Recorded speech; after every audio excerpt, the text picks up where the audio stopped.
They attack you. You say nothing. And somehow, that silence destroys them more than any words ever could. You've been taught that defending yourself is strength, that explaining your position is maturity, that responding to disrespect is standing up for yourself. But what if everything you were taught about power is exactly what keeps you powerless? What if silence, real, calculated silence, is the most brutal form of psychological warfare you'll ever master? Most people react because they're afraid.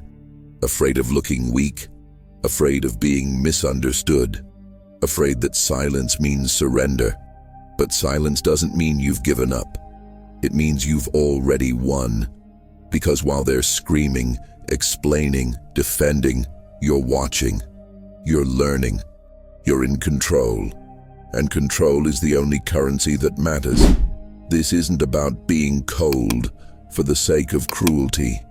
This is Machiavelli's principle applied to modern warfare. The battlefield is psychological now, and the one who masters their reactions owns the outcome. When you stop defending, stop explaining, stop giving them the emotional response they crave, you become untouchable. Here's what happens when you stay silent while they attack. 8 truths most people are too weak to accept. You think silence is passive. It's not. Silence is a weapon most people are too weak to use. When someone attacks you and you say nothing, you create a void. That void terrifies them. People need reactions to feed their emotions. When you don't react, you starve their psychology. They expected anger, defense, fear. You gave them nothing. Now they're alone with their own chaos, wondering if they even landed a blow. That uncertainty eats them alive from the inside.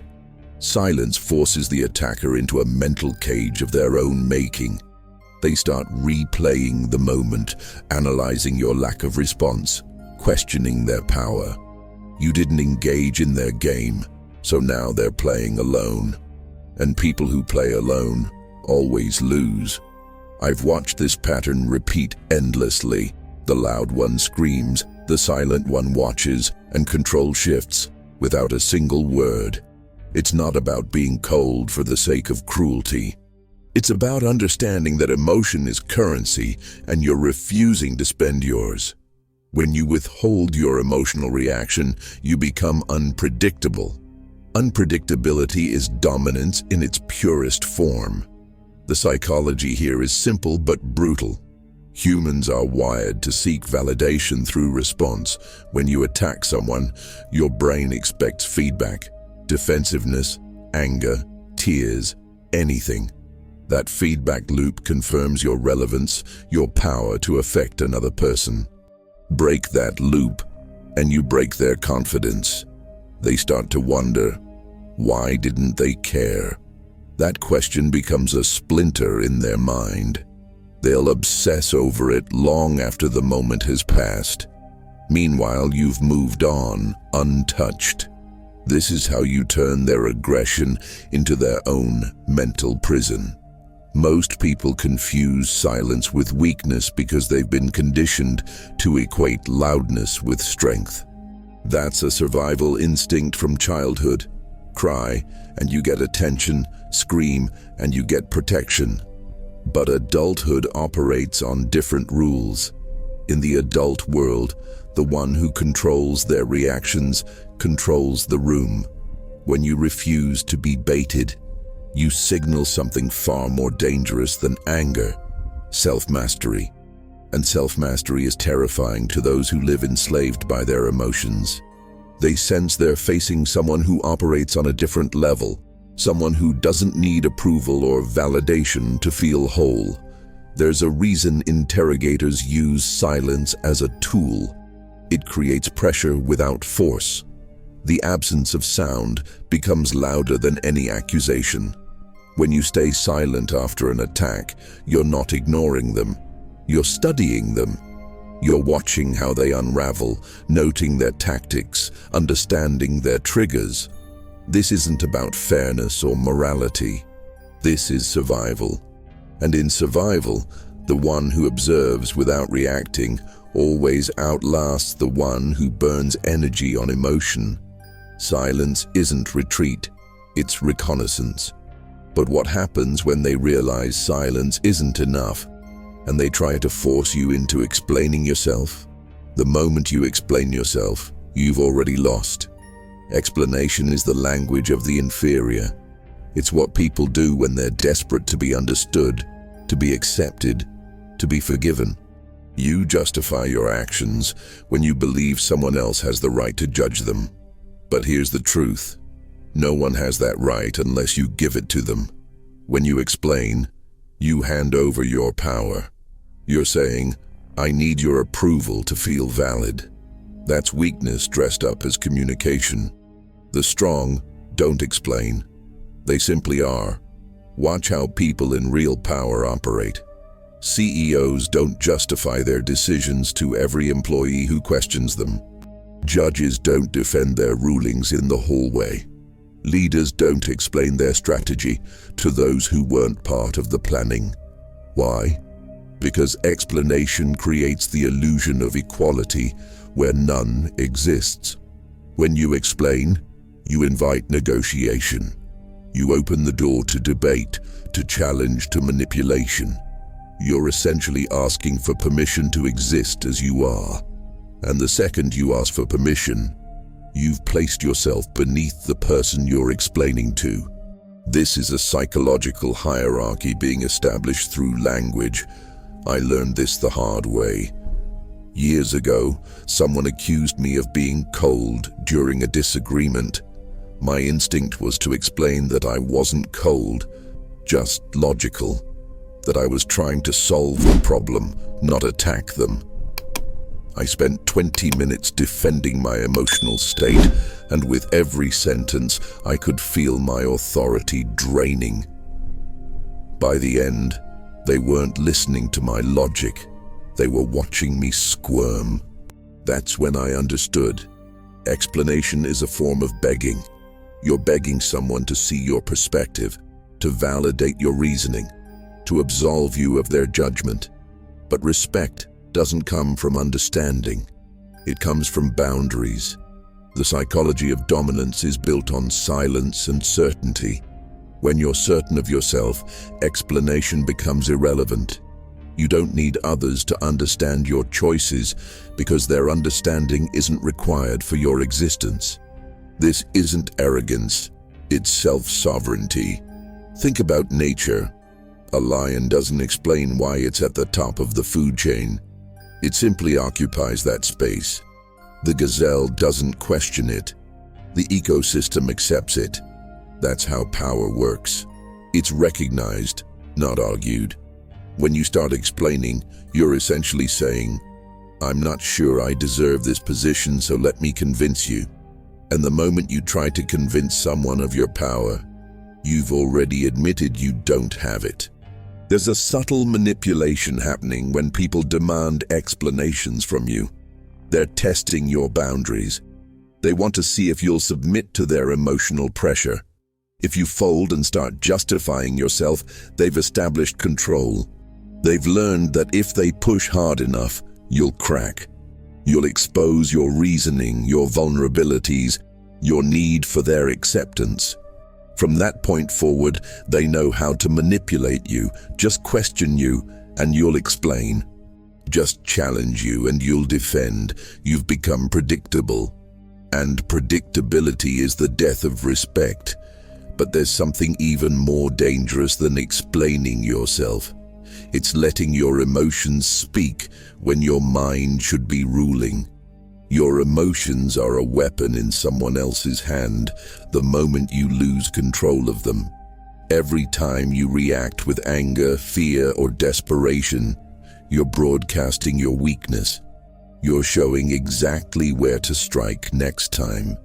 Emotional control isn't about suppressing what you feel. It's about refusing to let what you feel dictate what you do. The difference is everything. When someone attacks you and you remain calm, You've just demonstrated something more powerful than any comeback: self-mastery. And self-mastery is the only form of dominance that can't be challenged. It's internal. It's unshakable. It's beyond their reach. People respect what they can't manipulate. When your tone stays steady under pressure, when your face doesn't betray panic or rage, you become a problem they can't solve. They threw their best attack, and you didn't flinch. That registers in their psychology as danger, not the loud, chaotic danger of someone screaming threats. The cold, calculated danger of someone who operates outside the rules of emotional warfare. You've essentially told them, without words, that their tactics are useless against you. This creates a psychological barrier. They realize that the usual levers of control, guilt, anger, intimidation, don't work. And what you can't control, you start to fear. I once watched a negotiation fall apart because one side lost their temper. They had the better offer, the stronger position, the logical advantage. But the moment they raised their voice, the power shifted. The other side stayed calm, almost eerily so. They didn't argue. They didn't defend. They just waited. And in that silence, everyone in the room saw who was actually in control. The loud one looked desperate. The quiet one looked inevitable. That's the psychology of emotional dominance. Calmness under attack signals that you've already won. It says, "This doesn't touch me. You don't touch me." And that untouchability is what people call respect, even when they resent it. The battlefield isn't physical anymore. It's psychological. And on that battlefield, the one who controls their emotions controls the outcome. Think of it like this. Emotion is fuel. When you react emotionally, you're burning your fuel in front of your enemy. They see exactly how much energy you have, how long you can last, where your breaking point is. But when you stay calm, you hide your reserves. They have no idea how deep your strength goes. They don't know if you're unbothered because you're confident or because you've already calculated 10 steps ahead. That uncertainty is your advantage. It keeps them guessing. It keeps them off balance. And off-balance opponents make mistakes. Most people think control means coldness. It doesn't. Control means choice. You choose when to speak, when to act, when to react. You're not numb. You're strategic. When someone insults you and you don't snap back, it's not because you didn't feel the sting. It's because you decided that sting isn't worth showing. You've calculated the cost of reaction versus the power of stillness, and stillness won. That's intelligence. That's ruthlessness in its highest form, not cruelty toward others, but discipline toward yourself. And discipline is the root of all power. But what do you do when they try to make you defend yourself, when they twist your silence into guilt? When someone accuses you of something, they're not looking for truth. They're looking for control. The accusation is bait. If you defend yourself, you've swallowed it. Defense is admission. It's you accepting their frame, their narrative, their rules. You're now playing a game they designed, on a board they control. And in that game, you've already lost before you open your mouth. The strong don't defend. They reframe. They shift the entire conversation so the accusation becomes irrelevant. You're not denying their claim. You're making their claim look small, petty, or desperate. That's power. Reframing is psychological judo. You use their attack's momentum against them. Someone says you're arrogant. Don't say, "I'm not arrogant." That's defense. That's weakness. Instead, you say nothing, or you smile slightly and let the silence do the work. Or if you speak, you reframe. Confidence gets called arrogance by people who have none. Now, the conversation isn't about whether you're arrogant. It's about their insecurity. You've turned the mirror around. They're no longer examining you. They're suddenly exposed, standing in the light they tried to shine on you. That's how you win without fighting. I've seen this play out in boardrooms, relationships, and courtrooms. The person who defends loses respect instantly. They look rattled. They look guilty, even when they're not. But the person who reframes, they look untouchable. They've demonstrated that the accusation doesn't even operate on their level of reality. It's beneath them. Take a CEO accused of being too aggressive in business. If they defend with, "I'm just doing what's necessary," they've accepted the label aggressive and are now justifying it. Weak. But if they reframe with, "I'm called aggressive by competitors who can't keep up," suddenly the narrative shifts. Now the accusation is reframed as a compliment wrapped in envy. The CEO isn't defending, they're dominating. The psychology of reframing relies on one brutal truth. Most accusations are projections. People accuse you of what they fear in themselves or what they lack. Call someone cold, and they're usually too emotional. Call someone manipulative, and they're often the ones trying to manipulate you. When you reframe, you're not just defending your position, you're exposing their hidden motive.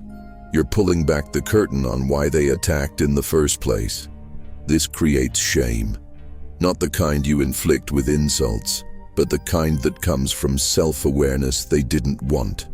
They realize, consciously or not, that their attack revealed more about them than about you. That's consequence without cruelty. Reframing requires detachment. You can't reframe if you're emotionally invested in their opinion of you. You have to see the accusation for what it is, a tool, a tactic, a test. Once you recognize it as such, you can choose how to respond. You can let it slide into irrelevance with silence. You can flip it with a single sentence. You can turn it into a question that puts them on trial instead. The method doesn't matter. What matters is that you never accept their frame. The moment you do, you're defending, and defense is the language of the defeated. But silence and reframing only work when you understand one thing. Stillness isn't passivity, and those who mistake it for weakness are about to learn the cost. Noise is a confession. Every word someone speaks in anger, every justification they shout, every accusation they hurl, it's all evidence of internal chaos. They're not in control, they're reacting. And reaction is weakness dressed up as strength. When you stay still while someone explodes around you, you're not doing nothing. You're doing something far more devastating. You're letting them destroy themselves. Your stillness becomes a mirror. It reflects their lack of control back at them. And the longer you stay silent, the louder their chaos becomes. They expose themselves without you saying a word. People who are truly powerful don't need volume. They don't need repetition.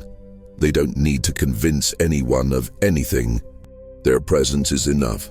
But the insecure, the desperate, the weak, they fill silence with noise because silence terrifies them. Silence forces introspection. It demands that they confront what they're really feeling, what they're really afraid of. And most people would rather scream than face that. So they keep talking, keep accusing, keep attacking. Meanwhile, you're standing there, unmoved, and everyone watching can see the difference. You look like stone. They look like storm. Stone outlasts storm every single time. I've watched this happen in arguments where one person stays calm and the other spirals. The calm one says 5 sentences. The loud one says 50. By the end, no one remembers what the argument was about. They only remember who looked unhinged and who looked composed. That's the power of stillness. It doesn't just preserve your dignity, it dismantles theirs. The more they talk, the more desperate they appear. The more they explain, the weaker they sound. And you didn't have to attack them. You didn't have to insult them. You just had to stand there and let their own psychology betray them. That's ruthlessness without cruelty. That's dominance without effort. The noisy person is always performing. They're trying to convince the room, the audience, maybe even themselves. But performance requires energy. It requires maintenance. And the moment they stop performing, the illusion collapses. Stillness, on the other hand, requires nothing. It's effortless. It's sustainable. You can stay still for hours, days, weeks. They can't stay loud forever. Eventually they tire. Eventually they realize no one's listening anymore. And when the noise finally stops, what's left? You, still standing, still unmoved, still in control. That contrast is what breaks them. They threw everything at you, and you absorbed it like water against stone. Erosion works both ways, but only one side is left standing. There's a reason why silence is used in interrogation, in negotiation, in warfare. It's because noise reveals weakness. The person talking is the person trying to fill a void. The person silent is the person comfortable in the void. Comfort with discomfort is the ultimate power move.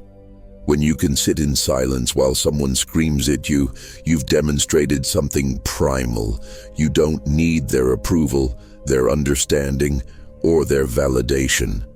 You exist independent of their noise. And that independence is what they envy, what they fear, what they'll never have as long as they need to be heard. But stillness is only half the equation. There's something deeper they can't touch, something they'll never predict. The moment people understand you, they control you. Understanding breeds familiarity. Familiarity breeds contempt.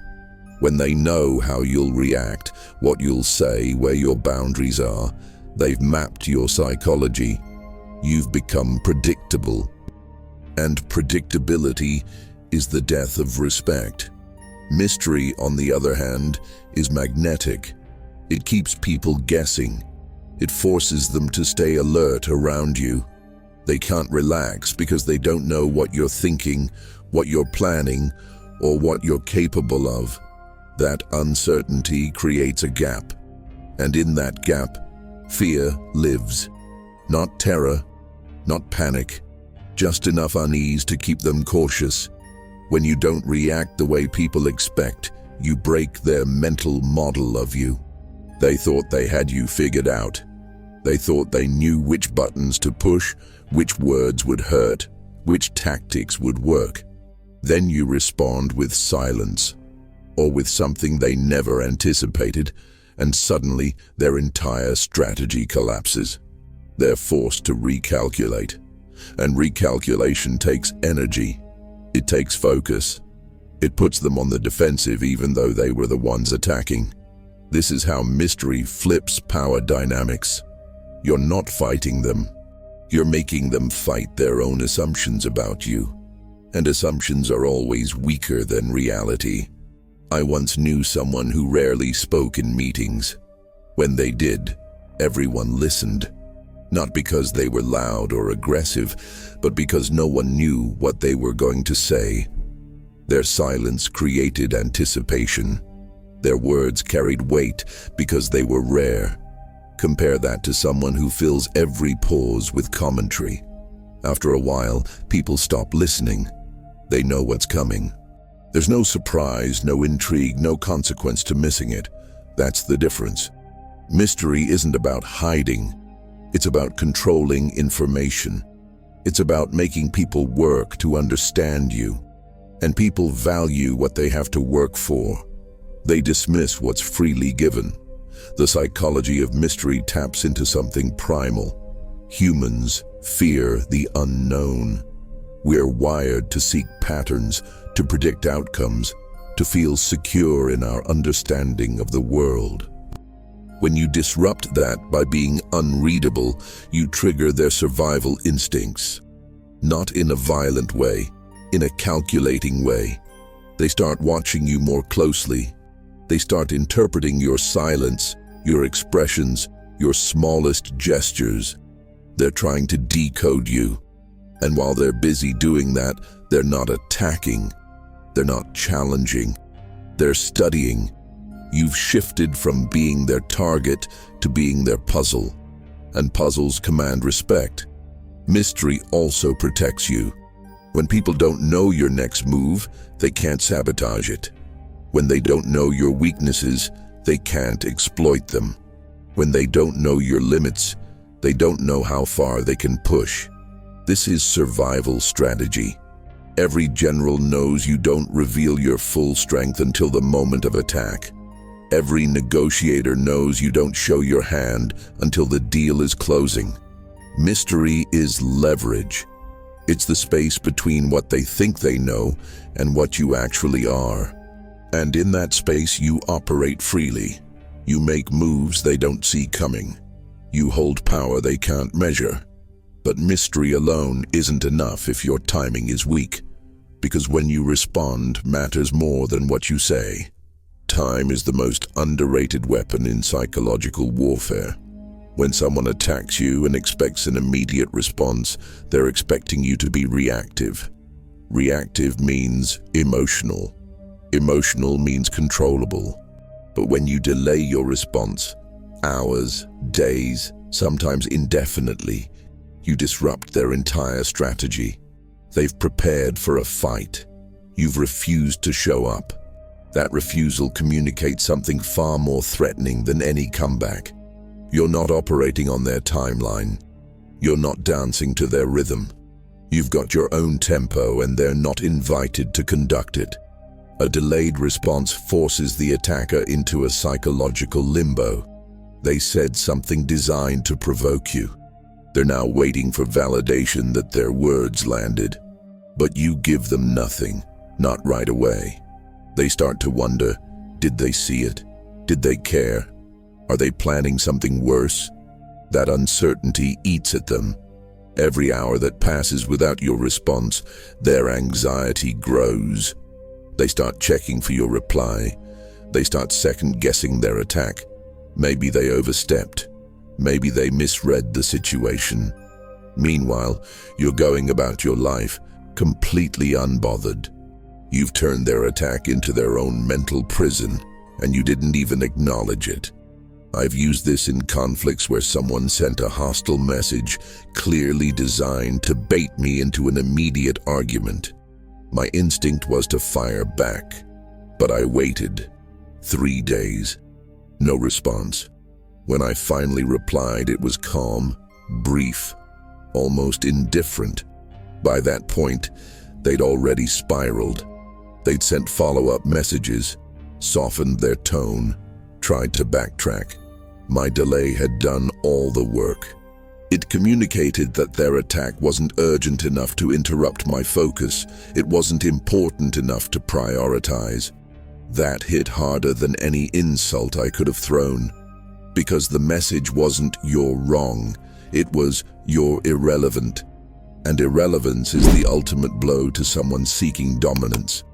The psychology of delayed response works because it demonstrates control over your own attention. Attention is the most valuable resource in the modern world. When you give someone immediate attention, you're saying they're worth interrupting your life for. But when you delay, you're saying the opposite.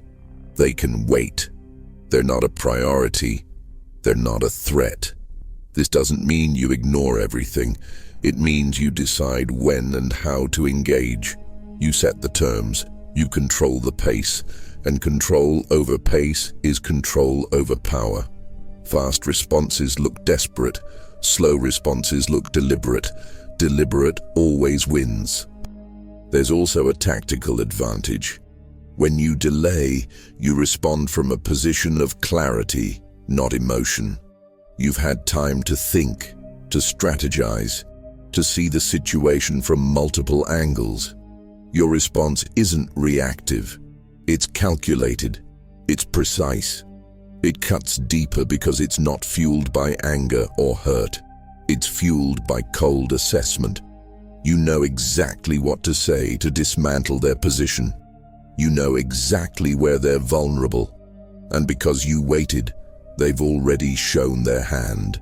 They've revealed their tactics, their emotional state, their desperation. You've gathered intelligence while they were busy waiting. That intelligence is leverage. But even with all this control, all this strategy, there's one final truth you need to understand about silence itself.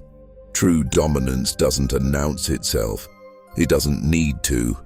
When you've mastered silence, when you've trained yourself to absorb attacks without flinching, you've achieved something most people will never understand. Command without words. This is the highest form of power, not the power to hurt someone back, not the power to win an argument. The power to make others second-guess themselves simply by existing in their presence. Your silence becomes a statement. Your stillness becomes a warning. You don't have to say, "I'm in control."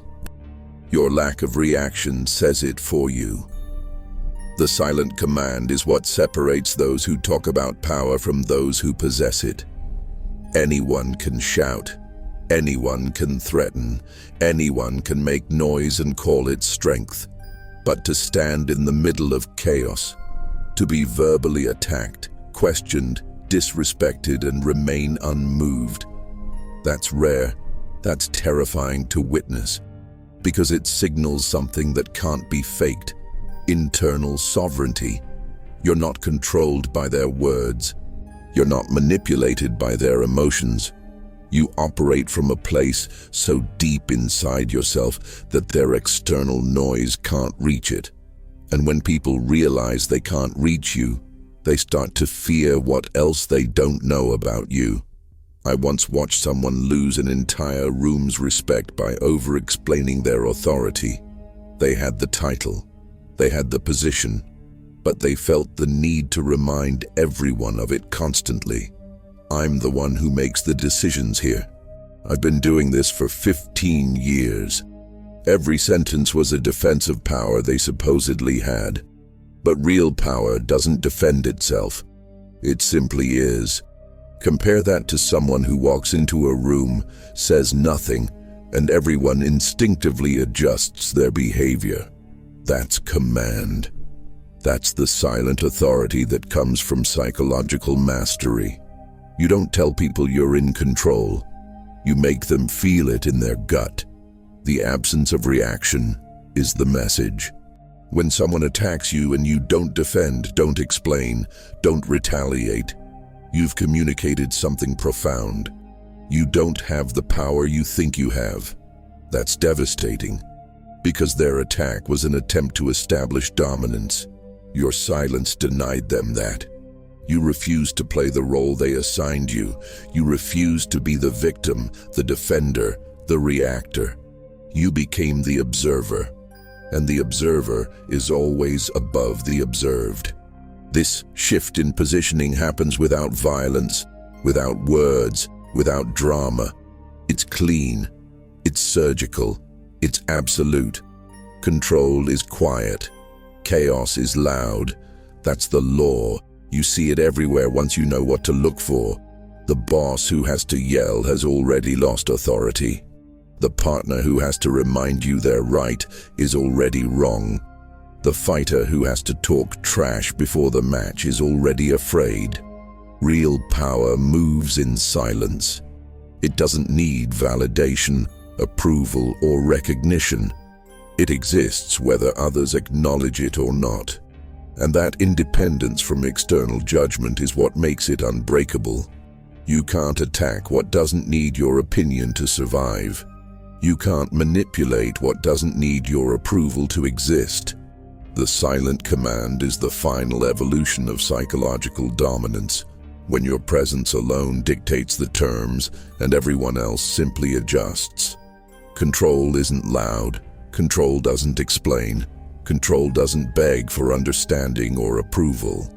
Control simply exists, silent, still, and absolute, You've learned the law now. When they attack, you stay silent. When they demand explanations, you give nothing. When they try to pull you into their chaos, you remain untouchable.